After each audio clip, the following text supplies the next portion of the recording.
your source for everything paranormal. Para-X. The views expressed and the opinions given by the individual host and their guests do not necessarily reflect those of Para-X, its affiliates, or its sponsors.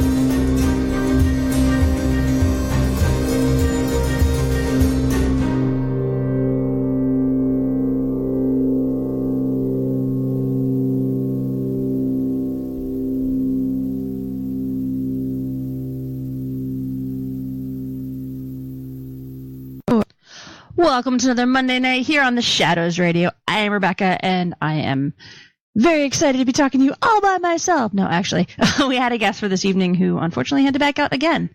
I feel like this is a theme lately. And the aliens still have not released Kara. She was briefly glimpsed somewhere in the atmosphere, and then I'm not sure. She never came down for a landing or something. I'm not sure. But maybe a little bird told me possibly in the next week or two you might actually hear her voice. Possibly. Maybe. I don't know. I have to look at our schedule. But in the meantime, I got some good stuff to talk about this evening, and we will shoot through. So if you're available, go to the PowerXRadioNetwork.com and click on the chat.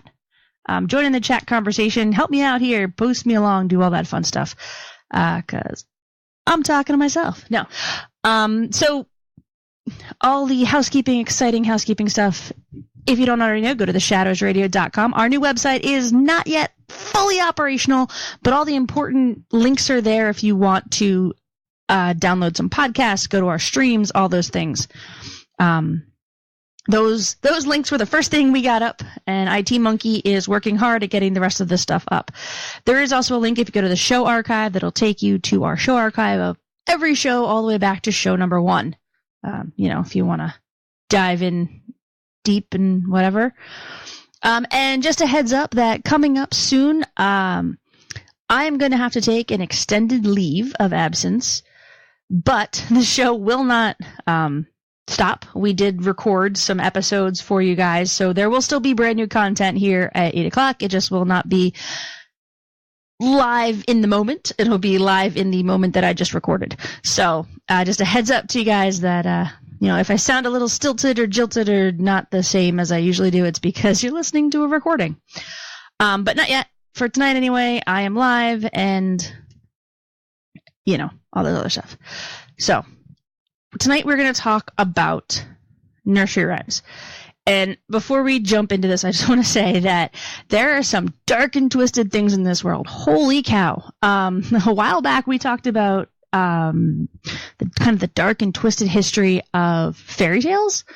And, like the way that Disney kind of spruced them up and took out the blood and gore and made them into, what we know today. And it was dark. You fall down some rabbit holes of just stuff. And so I was like, it can't be the same. And then I looked at nursery rhymes, and I found a book that was called The Secret History of Nursery Rhymes. And I almost lost. I was like, wow, every single one of these is about something terrible. And we are bad people for teaching these to our kids, but we still do it anyway. So I'm going to go through them. Now, all of the nursery rhymes, I'm going to read the actual nursery rhyme before we talk about it. And you should know that they are all in the public domain. They're all old. Very, very old. So feel free to grab them and run with them.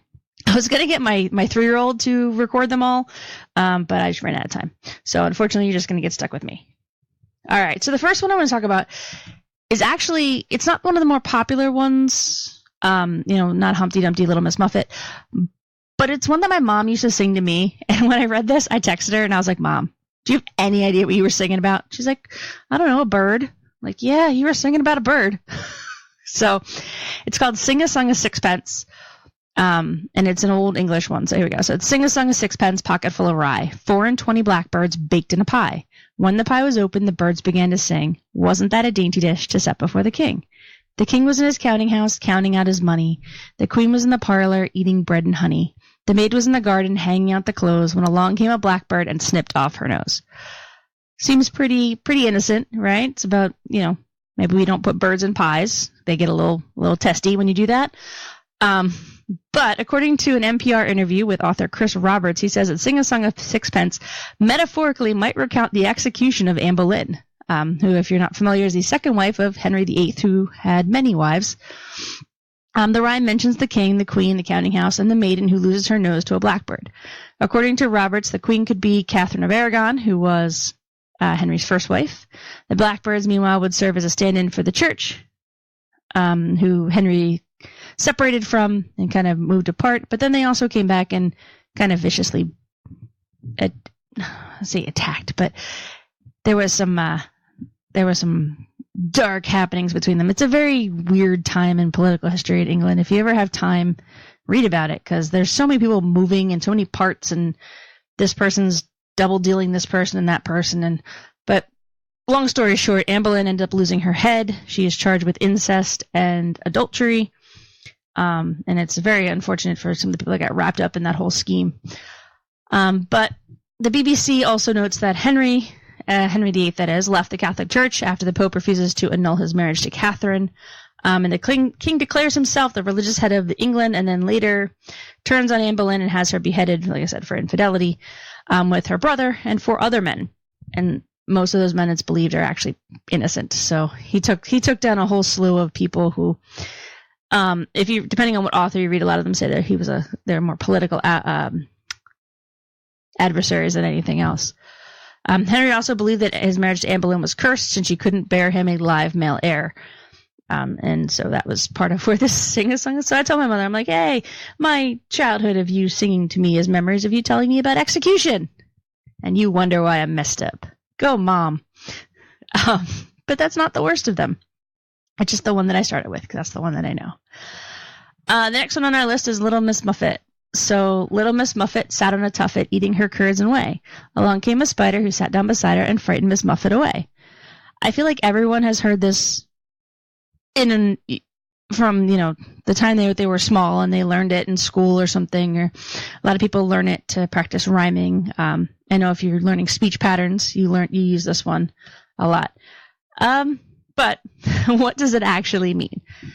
It's not about a spider, I promise. During the 16th century, an English physician named Thomas Muffet believed that eating arachnids could cure all kinds of sicknesses. And it happened that Dr. Muffet had a daughter named Patience, who was one of his patients.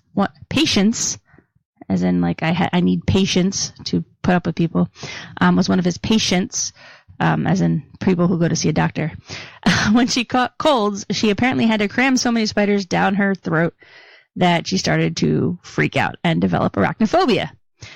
So Little Miss Muffet depicts a child fleeing from a spider, and it's safe to say that Patience would have preferred to just have the sniffles instead of eating spiders to try and cure her ills. Additionally, the Washington Post has pointed out that young Miss Muffet might actually represent Mary Queen of Scots. The spider would symbolize her Presbyterian reformer John Knox, who perpetually berated Mary for being Catholic. And according to the history of Scotland, Knox later helped condemn her as an alleged adulteress and murderess, and she was eventually executed. This is a more modern interpretation of the story. Most people tend to associate Miss Muffet with Thomas Muffet, who says that everyone should just eat a spider. So, go chomp down on them spiders and let me know how it tastes. I will not eat a spider.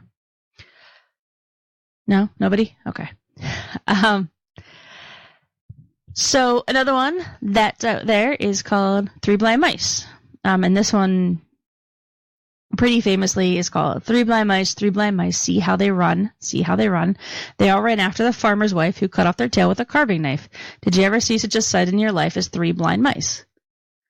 Okay, first off, that's really vicious. Why are we cutting off tails? I'm sorry, but that's just horrible. But the vicious wife in this rhyme is believed to be Mary Queen of Scots again. I'm sorry, not Mary Queen of Scots, excuse me. Mary the First, who was the daughter of Henry VIII. Mary was a staunch Catholic, So she was known for the prosecution of Protestants once she finally gets on the throne. She's often known as Bloody Mary.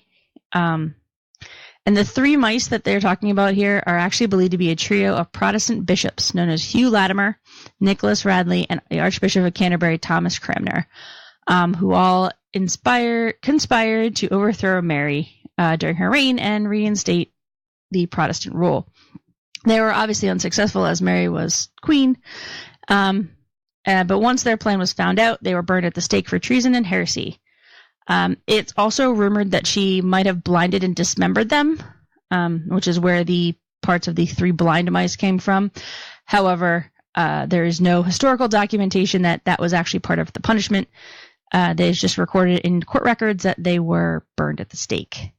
So at this point in researching, I stopped. I was like, all right, is this their way of teaching children history? Like, is that where we're going with this? Because I feel like they're either trying to teach them morals and values, in which case they're wrapping them up in mice and children. I'm not sure.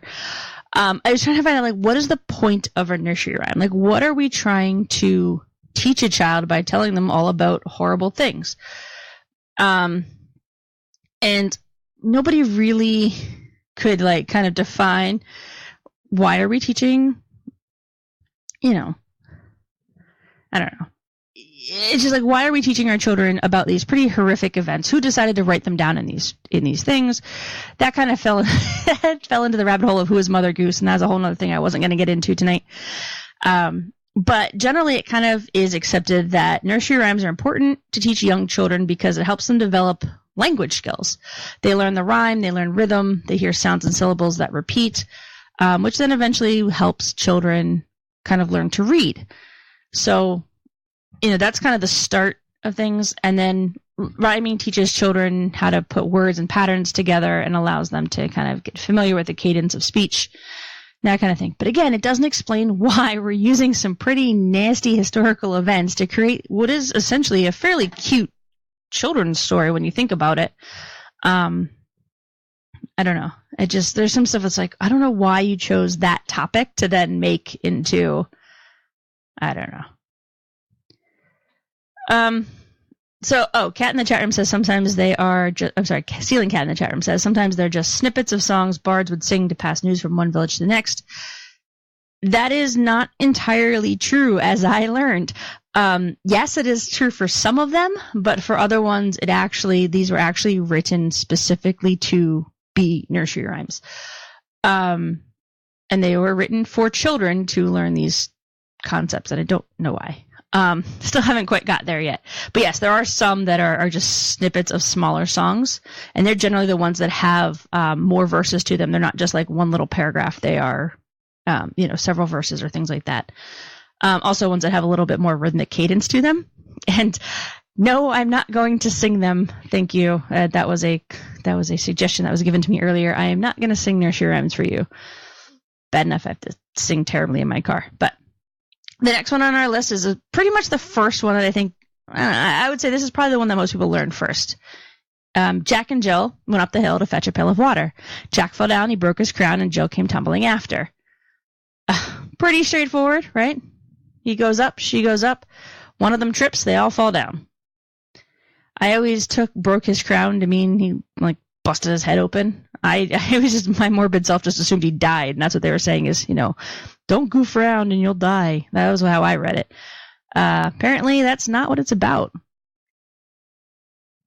Apparently, Jack and Jill is actually about Louis XVI and his wife Marie Antoinette, who were convicted of treason during the French Revolution, and they were beheaded. Jack, or Louis XVI, lost his crown, as in his throne and his head, and Jill and her head came off soon after. Pretty straightforward, pretty morbid. So I guess he did get his head busted, I guess. So I wasn't wrong when I said he died. But a lot of people have interpreted this one also to just be general, like teaching a child how to, follow the rules or you're going to, get hurt. But no, essentially it is about tumbling down horribly, and I don't know. I'm just now depressing myself, and I feel like I should have picked a happier topic, but I didn't. So the next one on our list is Ring-around-the-Rosy. A lot of people have probably heard this one. I know my daughter learned it in preschool this year, and that's all we had to do for like 3 weeks straight was ring around the rosy. We all fall down. So when you're 3, it comes out as asses, asses, we all fall down. But anyway, it's ring around the rosy, pocket full of posies, ashes, ashes, we all fall down. Generally, kids hold hands and they trot in a circle, and then when they fall down, everyone falls down, everybody giggles, and it's funny. So yeah. Ceiling Cat in the chat room goes, "Ooh, the plague song." Yes, exactly. That's exactly what it's about. It actually refers to the Great Plague of London in 1665.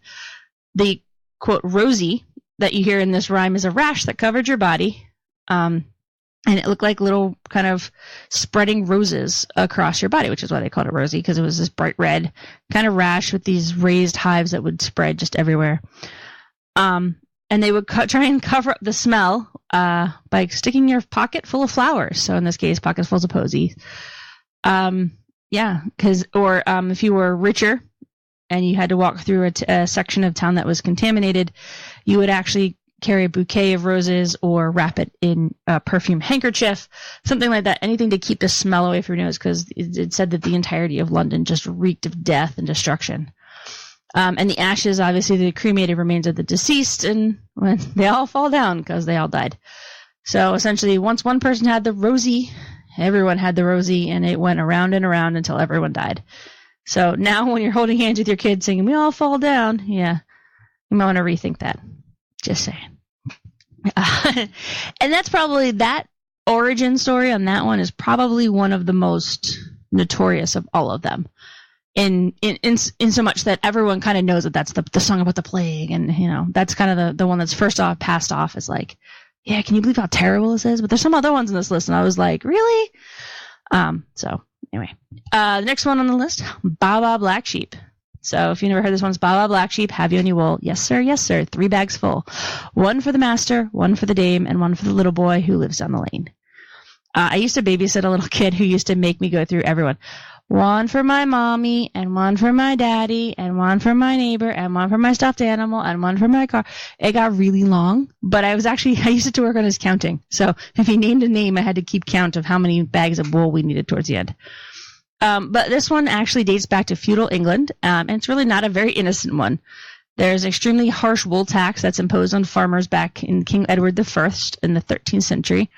A third of the wool was taken for the king or the master. A third of the wool was given to the church or the dame. And a third was left for the farmer. So really, you shear 3 sheep and you only get to keep 1. So that's a pretty harsh tax. Some older versions of the rhyme ended with, "But none for the little boy who cries on the lane." Just showing how very little was actually left for the people that actually raised the sheep themselves. Over the years, it got kind of manipulated and changed, and now the accepted one is, and 1 for the little boy who lives down the lane. But this one is one of those ones where people will read it. There was a version of this that I read that actually said that Baa Baa Black Sheep, it was actually about slavery and racism, and that it was no longer acceptable to say black sheep. Like you had to say Baa Baa Rainbow Sheep. I'd never heard that before, so I kind of I made a note of it, but I wasn't really going to get into it too deeply just because, I don't know, it seems odd. I don't know. I've never heard it before, and I can't really track down any other source that mentioned it either, but it was interesting that somebody said that was kind of the idea, was that it actually it used the word color and black master and then implied a racial message about slavery at that point. It was actually banned in some countries. In 2011, Australia actually officially adopted Baa Baa Rainbow Sheep as the official alternative to Baa Baa Black Sheep. So, I mean, I guess it was enough of a statement that a whole country changed it. So, interesting. The next one, everyone knows, I guess, I don't know. I know this is a dog food brand, but I feel like now that I've actually read the thing, I feel like it's not a very appropriate dog food brand. But anyway, old Mother Hubbard went to the cupboard to get her poor doggy a bone. When she got there, her cupboard was bare and her poor doggy had none. So I don't know. I feel like old Mother Hubbard's not a great example of a dog food brand, but if the poor doggy's getting none, I guess it's a discount brand. Is that an inappropriate joke? Sorry. So old Mother Hubbard is not actually a woman. There's not an old lady who had a dog that didn't feed her. But there are theories out there that old Mother Hubbard is actually related to Cardinal Wolsey, who once again comes to us from 16th century England in the time of Henry VIII. Apparently, we are going to spend a lot of time in 16th century England. He was a very powerful member of clergy. He found himself, at one point, he was pretty much the highest you could get without being the King of England. He was the top advisor. He literally could tell the king to do anything, and the king would be right there behind him. However, he ended up in Henry's bad books because he was unable to get his divorce from Catherine of Aragon, and so he wasn't allowed to marry. According to the Catholic Church, anyway, he was not allowed to marry Anne Boleyn. So that made Wolsey, persona non grata for a while, and he ended up dying out of it. But King Henry would be the doggy in this case. The divorce is the bone. The culprit would be the Catholic Church, who straight up refused Henry in his divorce, and then England separates from the church. So, old Mother Hubbard went to her cupboard. So Wolsey went to the church to get the king his divorce, but when she got there, he got squat. So the king did not get to marry without having to lead a revolution. As you often do when you don't get your way, I guess. I don't know. All right, before we jump into the next one, we're going to take a real quick break. You're listening to the Shadows Radio here on the Para X Radio Network. We'll be right back.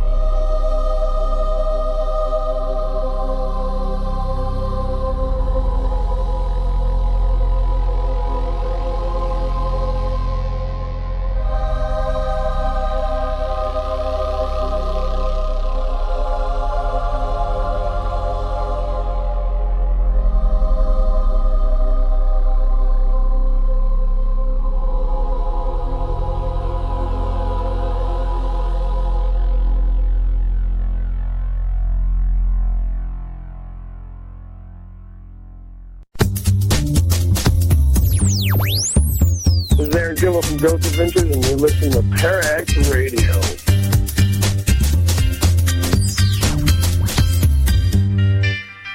Hi, this is Hollywood Hunt Rider Marla Brooks, and you're listening to the Para X Radio Network. But remember, we'll always see you in the shadows. Paramount, Paramount, Paramount, Paramount, Paramount.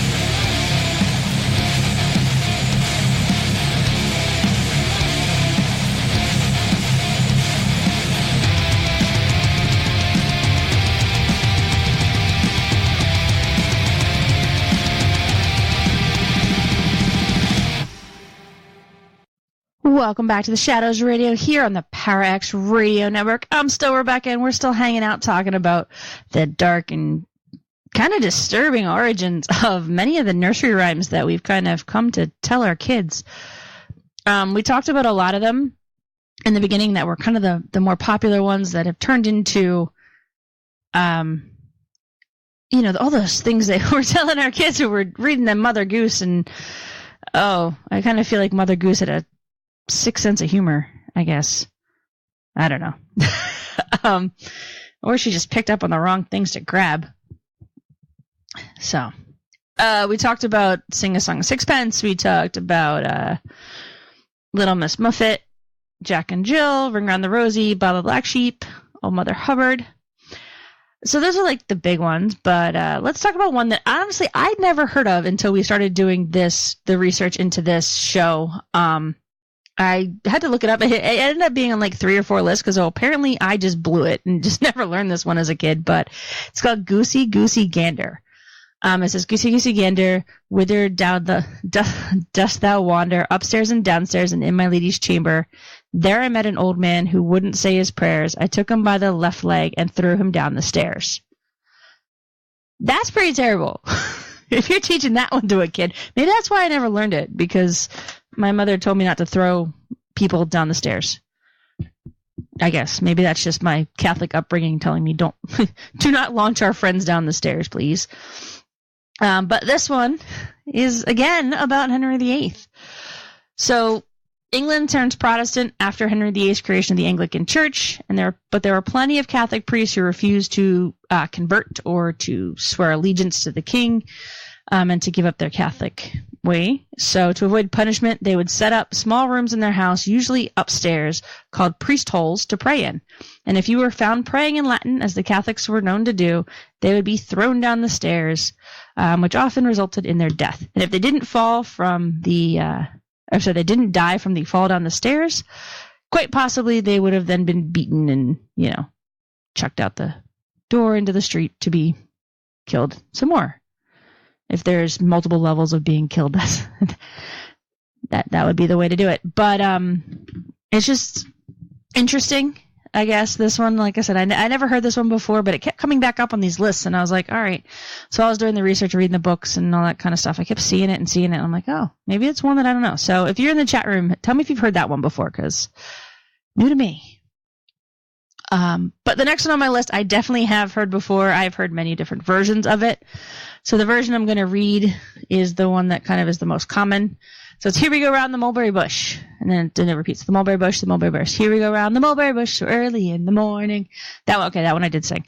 But this is another one where kids hold hands and they kind of spin around in a circle. And this one actually was part of a larger song. But it was something that I guess women made up, but the rest of the song's kind of been lost to time. But basically it comes down to the warden of England's Wakefield prison claimed that this song's origins lies in the practice of his female inmates singing while they exercised holding hands around a mulberry tree. So they would sing this as they kind of marched around the tree or they danced around the tree to getting their morning exercise in. Historian R.S. Duncan says that he found that kind of claim by the warden in multiple sources. So he believes that is where this song actually comes from. Now, how it went from a bunch of prison inmates singing it to a nursery rhyme, I'm not sure. That part seems to be lost to time. However, I'm assuming if the prison inmates were female, those females at some point had to have left the prison, or at least one or two of them left the prison, went home, probably taught their kid, and then their kid taught their friend, and there we go. I don't know. We'll just go with that. So that is now official history. Write that down. Rebecca here on the Shadows Radio has claimed that as official history. Just don't tell anybody who actually knows history. Yeah. So next one, Georgie, Porgie, Pudding Pie, and Pie, I guess.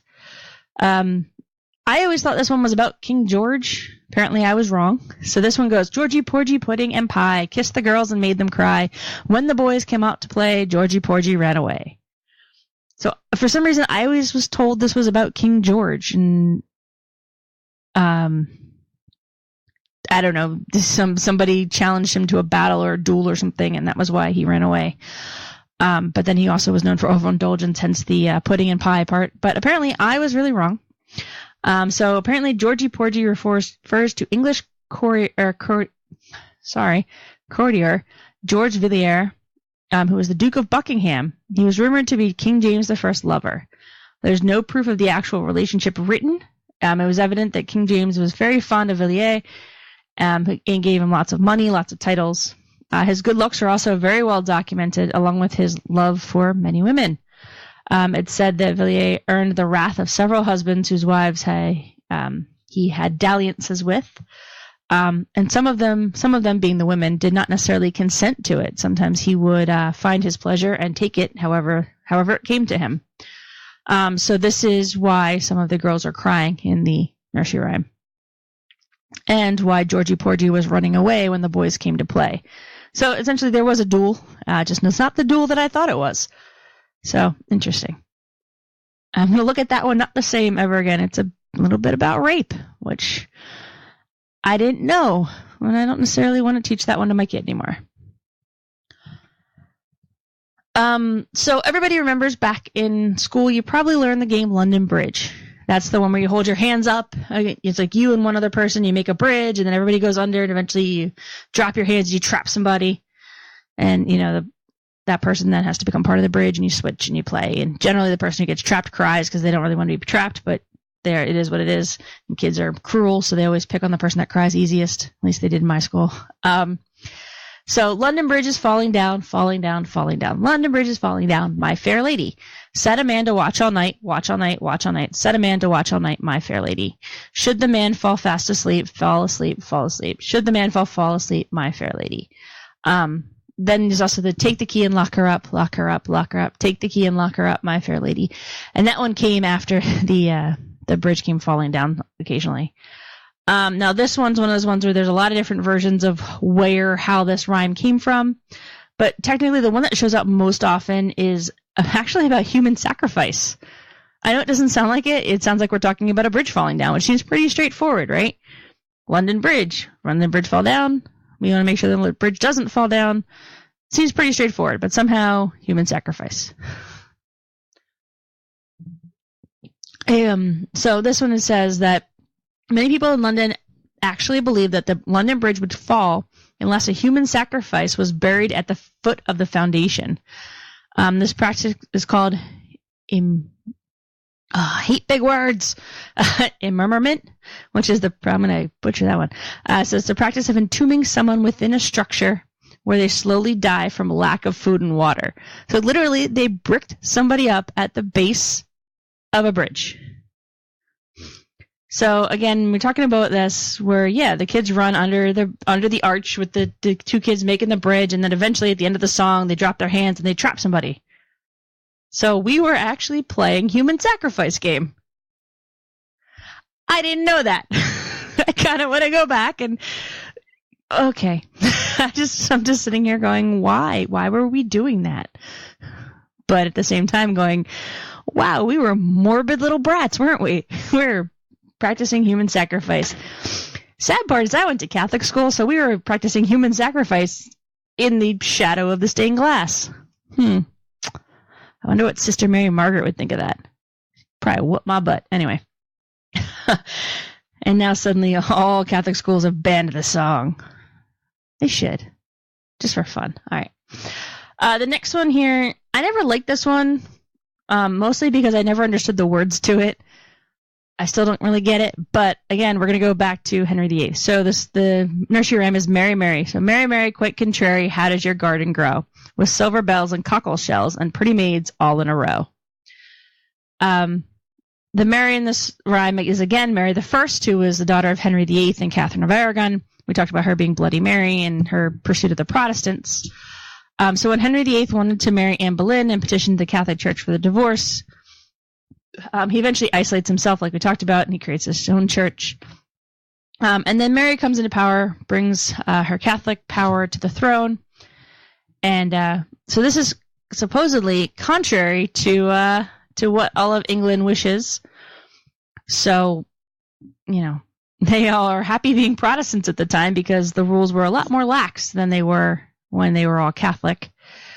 And then her short reign from 1553 to 1558. Again, we talked about her being called Bloody Mary. So silver bells and cockle shells are torture devices from that time.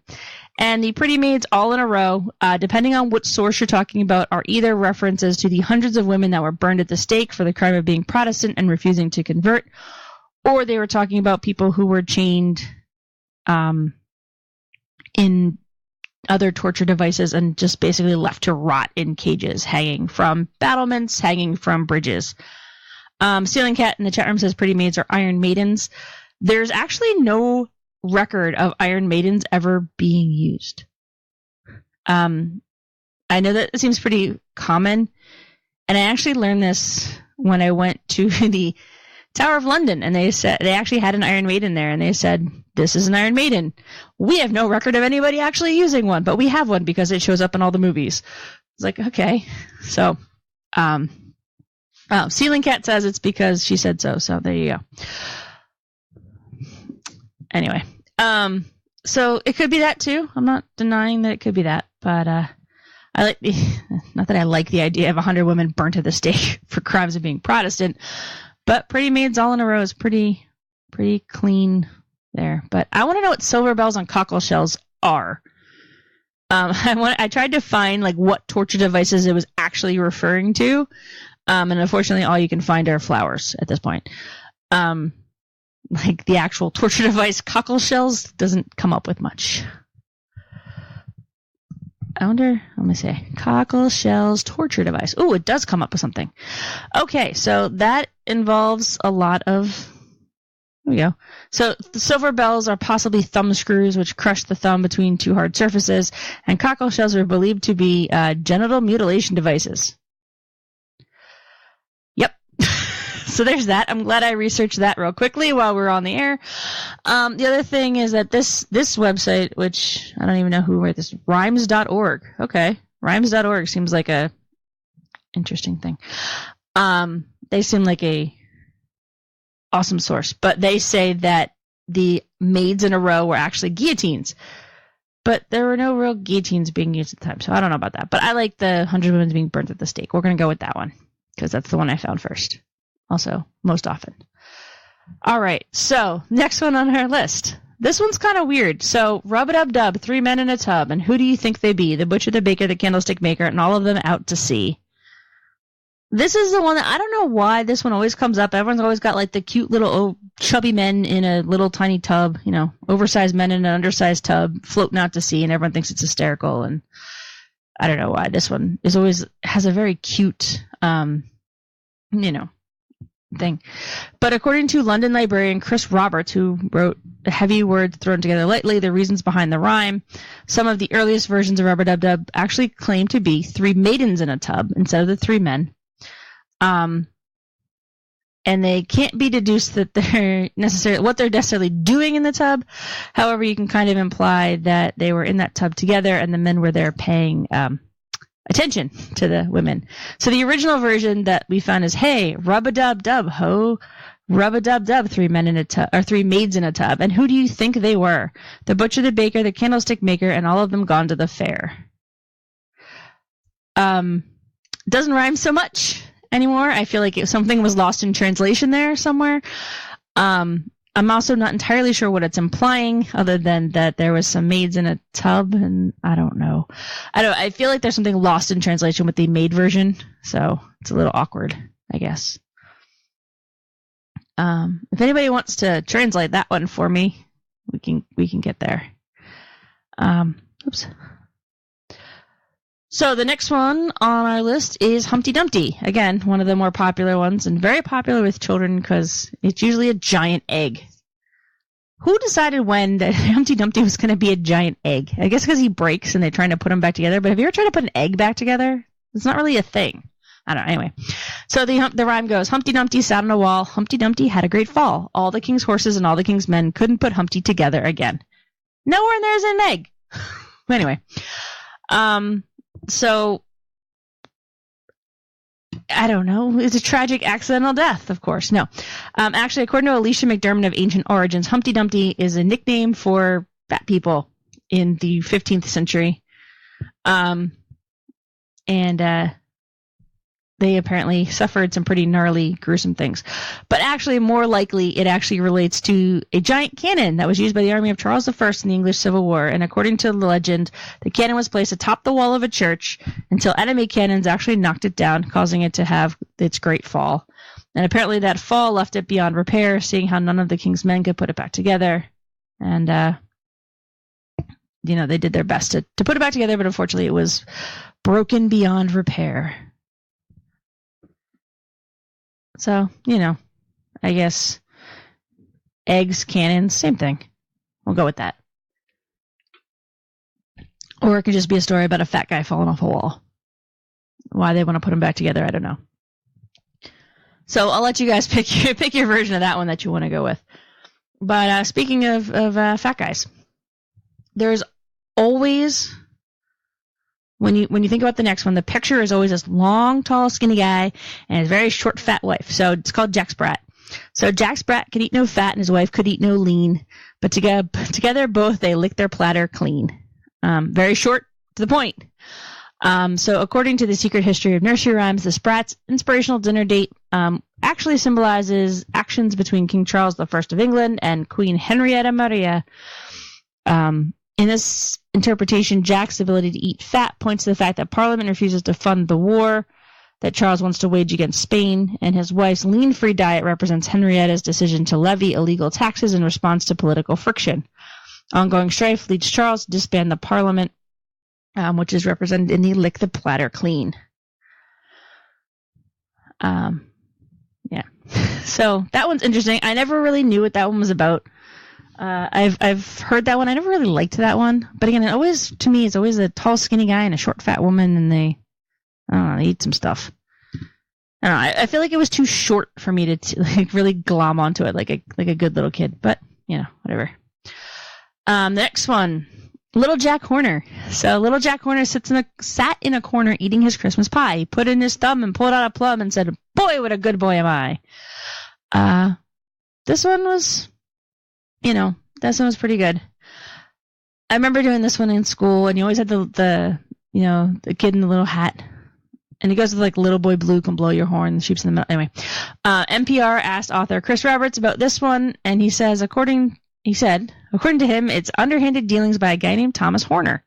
Horner served as a steward to the abbot of Glastonbury during the rule of Henry VIII. Okay. In this instance, the monarch decided to dissolve the monasteries in his effort to break from the Catholic Church and move to the Church of England, and Horner tried to broker a bribe. The abbot sought to offer a series of lesser properties in hopes of holding on to the main monastery and all the relics within. Horner was tasked with delivering the deeds of those illicitly offered lands to Henry, but Horner decided to keep one of the estates for himself. Though it's unclear, there is some rumor that the titles to those deeds might actually have been hidden in a pie while they traveled so as to not be stolen. And Little Jack Horner, or in this case Thomas Horner, would have kept one of those pies for himself.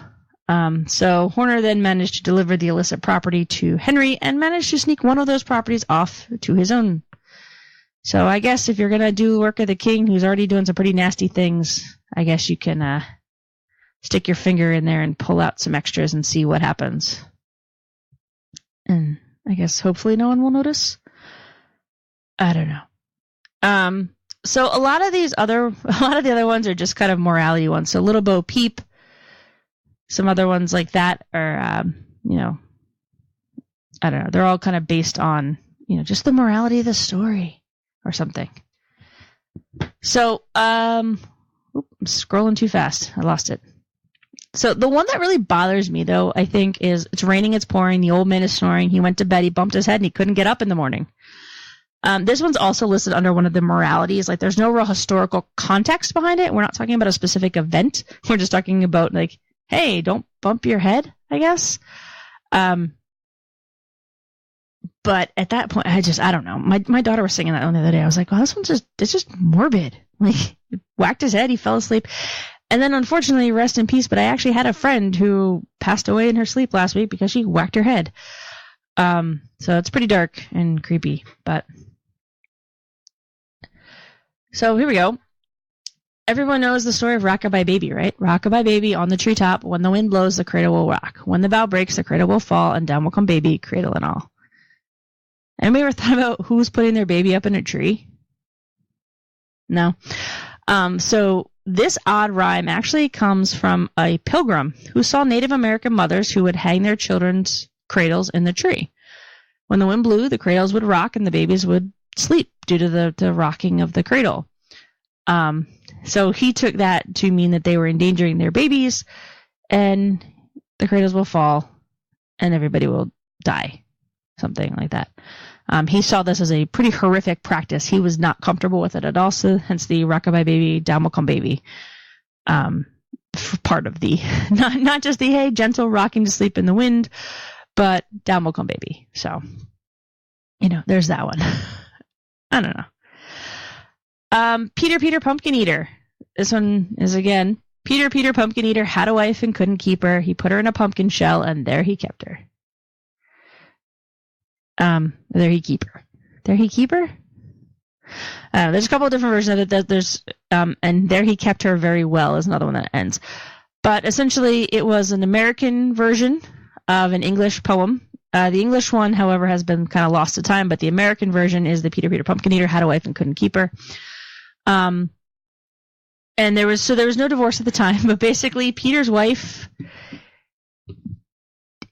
she was kind of a whore, actually. She was a harlot. So the rhyme is there to warn girls against infidelity. So Peter could not divorce his wife due to her infidelity. Hence he couldn't keep her apart. So she kind of stepped too far. And his remedy was to hide her body in a pumpkin shell.